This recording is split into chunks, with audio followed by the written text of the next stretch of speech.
Hey everyone, welcome to my channel. मैं अपने इस चैनल पे रोज़ 10 वर्ड्स की मीनिंग बताती हूँ। अगर आप भी अपनी वोकैब इम्प्रूव करना चाहते हैं तो प्लीज़ मेरे चैनल को सब्सक्राइब कर लीजिए। मैं रोज़ ऐसी वीडियो डालूंगी। चलिए वीडियो स्टार्ट करते हैं। आज का फर्स्ट वर्ड है फ्यूड। फ्यूड का मतलब होता है प्रोलॉन्ग्ड एंड बिटर क्वेरल और डिस्प्यूट, कॉन्फ्लिक्ट, वॉर, राइवरी और हॉस्टिलिटी। फ्यूड का मतलब होता है बहुत लंबे समय से चलने वाला एक बहुत ही बिटर क्वेरल। क्वेरल का मतलब मैंने पहले बताया था, क्वेरल का मतलब होता है फाइट। कोई भी बहुत लंबी चलने वाली फाइट या आर्गुमेंट को हम कहते हैं फ्यूड हो रहा है उनके बीच में। सेकंड वर्ड है फो। फो का मतलब होता है एन एनिमी और ओपोनेंट। दुश्मन को हम क्या कहते हैं? फो कहते हैं। थर्ड वर्ड है ग्रोव। ग्रोव का मतलब होता है सर्च ब्लाइंडली और uncertainly by feeling with the hand. अपने हाथों से अगर आप बिना देखे या अनकॉन्शियसली अगर आप कोई चीज़ हाथों से फील करते हुए किसी चीज़ को टच करते हैं तो हम कहते हैं कि वो ग्रोव कर रहा है। सेकेंड है move along uncertainly by feeling objects. कभी अंधेरे में अगर हम बिना जाने या बिना देखे अगर हम कहीं चल रहे होते हैं तो हम कहते हैं कि हम ग्रोव करते हुए चल रहे थे। थर्ड है सर्च अनसर्टेनली फॉर अ वर्ड और आंसर इन वंस माइंड। अगर हम अपने दिमाग में हमें कोई वर्ड समझ में नहीं आ रहा है, हम कुछ बोलना चाहते हैं लेकिन हमारे समझ में नहीं आ रहा है कि उस वर्ड को क्या बोलना है, तो हम कहेंगे हम उस वर्ड के लिए ग्रोप कर रहे थे। फोर्थ है fondle someone without the person's consent. किसी पर्सन को अगर हम उसकी कंसेंट के बिना छू रहे हैं ना तो उसे भी ग्रोप कहा जाता है। फोर्थ वर्ड है ग्राइप। ग्राइप का मतलब होता है complain about something in irritating way. किसी को कंप्लेन करना किसी बारे में बहुत ही इरिटेटेड वे में अगर हम किसी को कंप्लेन करते हैं, हम कहते हैं कि वो ग्राइप कर रहा था। Grasp tightly. किसी चीज़ को बहुत टाइटली पकड़ने को भी हम कहते हैं ग्राइप, ग्रिप। गैस्ट्रिक और इंटेस्टाइनल पेन। पेट के दर्द को भी हम ग्राइप कहते हैं कई बार। फिफ्थ है कॉलिक। कॉलिक का मतलब होता है severe pain in the abdomen caused by wind और ऑब्स्ट्रक्शन इन दी इंटेस्टाइन। पेट के दर्द को भी हम कॉलिक कहते हैं।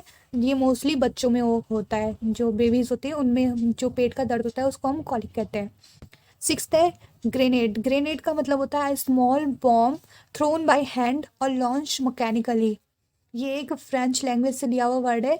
इसको लिया था, पॉमीग्रेनेट होता है ना, तो उसका जो शेप होता है उसी की तरह इस बॉम्ब का शेप होता है, तो इसी के लिए इसका नाम पड़ा हुआ था ग्रेनेड। ग्रेनेड जो मूवीज में दिखाते हैं ना, ग्रीन कलर का छोटा सा हाथ वाला बॉम्ब होता है जिसको मुंह से खींच के वो फेंकते हैं तो वो फूटता है, उसे हम ग्रेनेड कहते हैं। सेवेंथ है stumbling block. Or circumstances that causes difficulty और हेसिटेशन। ऐसी कोई सर्कुमस्टांसेस, ऐसी कोई घटना जिसकी वजह से हमें डिफ़िकल्टी या हेसिटेशन होती है, हिंदी में इसका मतलब होता है बाधा यार, उसको हम स्टम्बलिंग ब्लॉक कहते हैं। एट्थ वर्ड है वीगा। वीगा की स्पेलिंग होती है VIGOUR, या होती है VIGOR, इसमें से यू हट जाता है। इसका मतलब होता है physical strength and good health या इंथुजियाज्म। मतलब जिस पर्सन की हेल्थ बहुत अच्छी होती है या फिजिकली वो बहुत फिट होता है, इंथुजियाज्म होता है उसमें, उसको हम कहते हैं कि वो बहुत ही वीगा पर्सन है। ये एक लैंग्वेज, ये लैटिन लैंग्वेज से लिया हुआ वर्ड है जिसका जो पहले था विगर, जिसका मतलब होता था बी लाइवली, उसी से लिया हुआ वर्ड है। तो ये तो जो पर्सन बहुत फिजिकली बहुत ही फिट होता है और या उसमें जीने की इच्छा बहुत ज़्यादा होती है, उसको हम कहते हैं वो वीगा पर्सन है।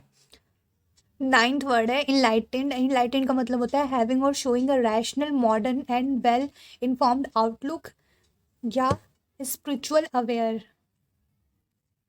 तो इसका मतलब होता है अगर किसी व्यक्ति के पास बहुत ज़्यादा ज्ञान होता है या वो बहुत सारा ज्ञान बांटता है लोगों में, लोगों को अच्छी अच्छी सलाह देता है किसी के बारे में, तो हम कहते हैं वो बहुत ही इनलाइटेंड पर्सन है।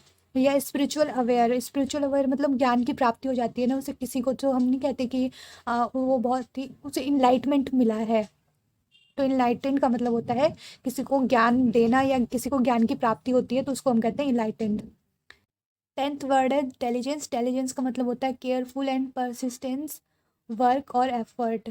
वो व्यक्ति जो बहुत ही केयरफुल रहता है अपने काम को लेके, बहुत ही मतलब ये नहीं कि आज काम कर रहा है कल नहीं कर रहा है, वो उसकी कंसिस्टेंसी होती है उसके काम में या बहुत एफर्ट लगाता है अपने काम को लेके, तो वो व्यक्ति जो होता है वो बहुत ही डेलिजेंस होता है। जैसे वो हम बोलते हैं ना डेलिजेंट लेडी थी या डेलिजेंट पर्सन था, तो डेलिजेंस का मतलब होता है जो अपने काम को लेके बहुत ही ज़्यादा केयरफुल होता है या अपने काम को लेके बहुत एफर्ट करता है, तो उस व्यक्ति को हम कहते हैं इंटेलिजेंट पर्सन। सो ये थे 10 वर्ड आज की। अगर आपको ये वीडियो अच्छा लगे तो प्लीज़ वीडियो को लाइक करें, मेरे वीडियो को शेयर करें और चैनल को सब्सक्राइब कर लीजिए। Thank you for watching this video.